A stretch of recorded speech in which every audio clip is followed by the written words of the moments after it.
All right. Welcome to Mirrors and Triggers. This is Spencer and Rachel. And today we are going to talk about um, Groundhog's Day. Groundhog's Day. Yeah. Like it's the thought of Groundhog's Day. And I think of Punxsutawney Phil, right? Where they have the, right?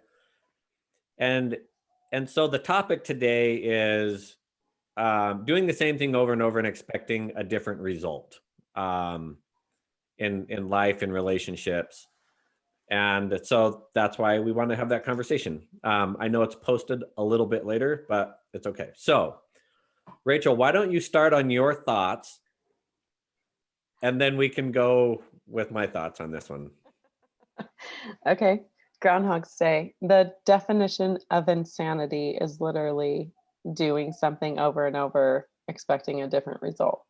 You really have to change the action. So, my thought process goes along the lines of what actions are you currently doing? I don't think many of us take note of what we're doing day to day that actually are affecting the way that we feel, the way that we think, and then consequently the way others feel and think because they're in our environment or pertaining to different parts of our life or whatever. Um, how does that affect us? What are we actually doing to give that area of thought space?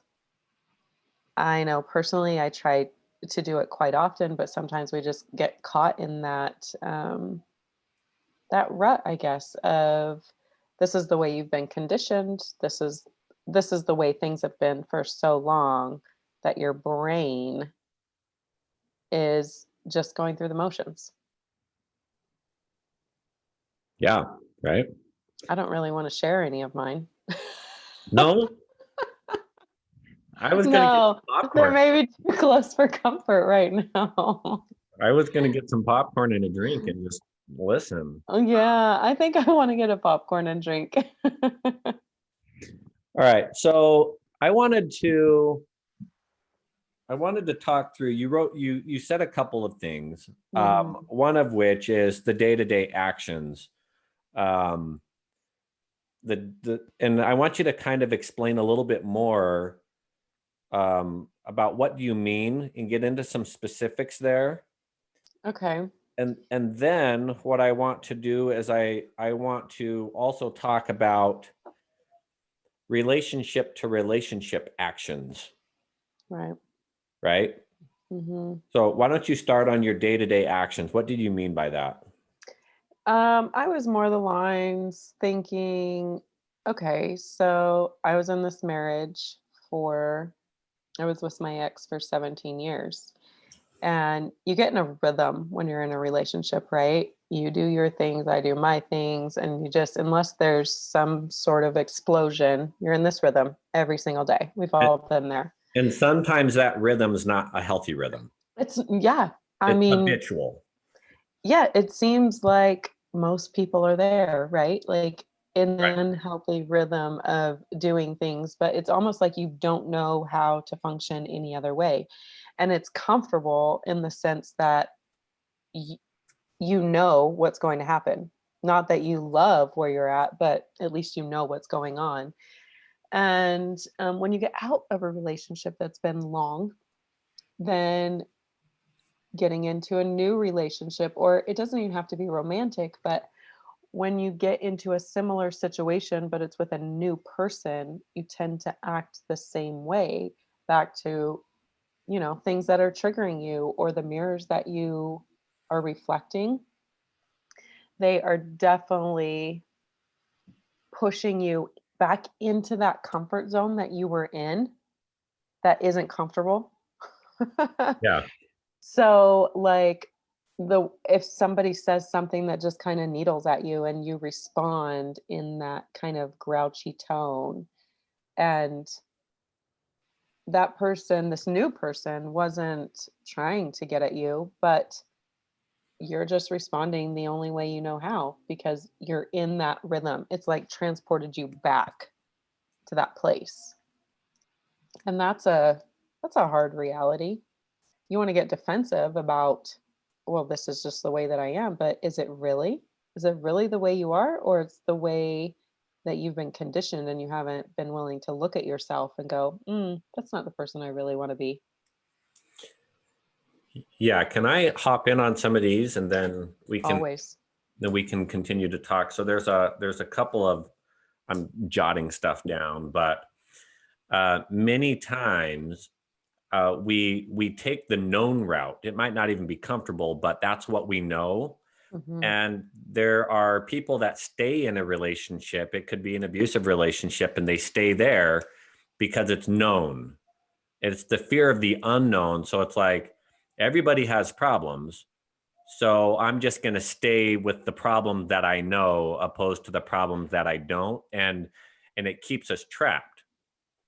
It And does. then even if you get out of that relationship, we carry habits with us. And sometimes we don't even know that they're habits. They're our own blind spots because we're so familiar with them. And I'll give you an example of something here. And that was after I, you know, got divorced and I started dating again.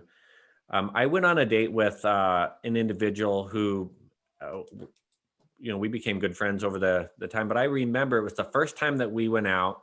We went and did an activity, and I remember we were driving down the road, and I reached over and I held her hand, and to me it was no big deal. And she made this comment to me, and she said, "I can tell that you just got out of a relationship."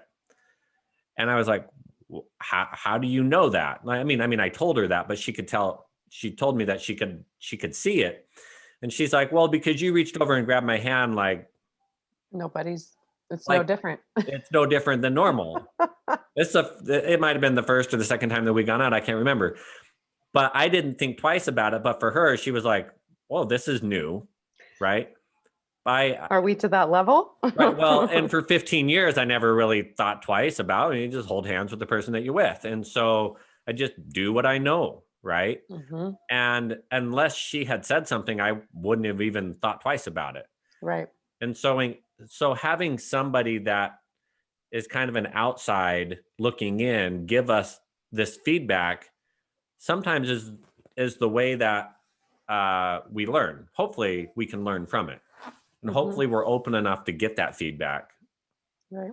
Well, it's being on that hamster wheel. Like, you have to stop, disengage from the past, and re engage and actually use your brain and think through what is being presented and what you actually want from what's in front of you.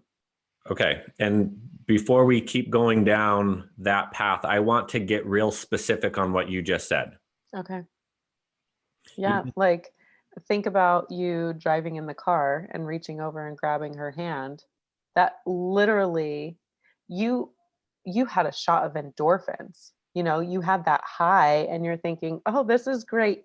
Your brain related that to hand holding. This is what we do in the car. Like, so many things were happening, going on with emotions and familiarity. And you probably didn't even think two things about it, right? Like, you just reach over and this is what you do. We're on the second date. Great. Holding your hand. And she's like, "Whoa, bud." Yeah. Well, or Are we whatever that to level that is. point? But you said you need to stop and disengage, Yeah, right? totally. Y- When you feel that, and that's what I'm talking about, is in the car, right? You're just going through motions, and as soon as you feel that, you have to be self-aware enough to go, "Oh, what am I about to do? Do I actually feel good about this? Is this what I want to do? Is she okay with this?" Because you're so used to, well, for 15 years I just rode in the car and held her hand, she seemed fine with it.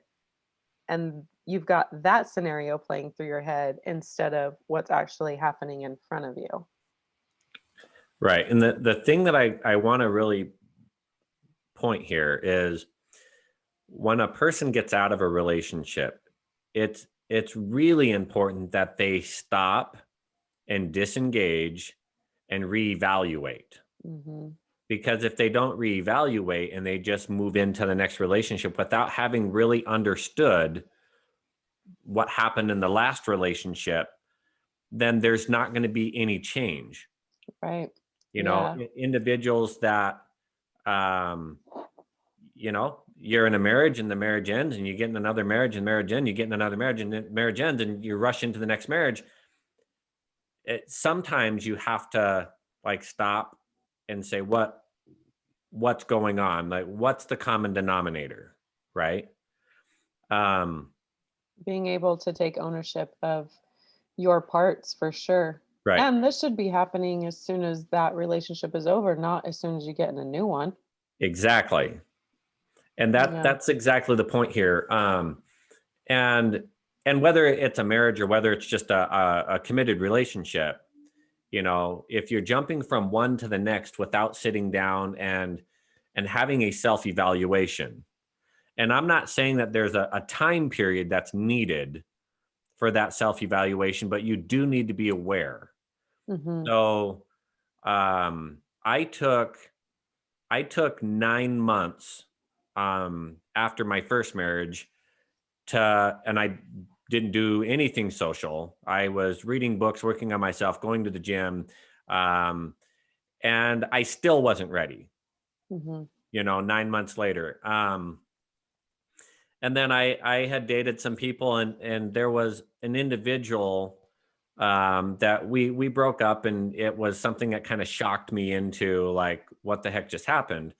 And I took, I can't remember if it was, and I'd been divorced for a while, but I took at least a month, if not two, after that relationship where I didn't date a single person because I wanted to really identify what was happening. And it was at that point that I wrote down, or I started my mantras and the mission statements, and then I changed it over to, you know, what am I looking for type thing, and then am I that person? That's when I started that journey. Um, and after each relationship or after each thing ends, I have gone back and reviewed that, and gone back and made. All right, still there? All right. Technical Um, difficulties. It happens all the time. I know, right? Um, anyways, what did you hear last?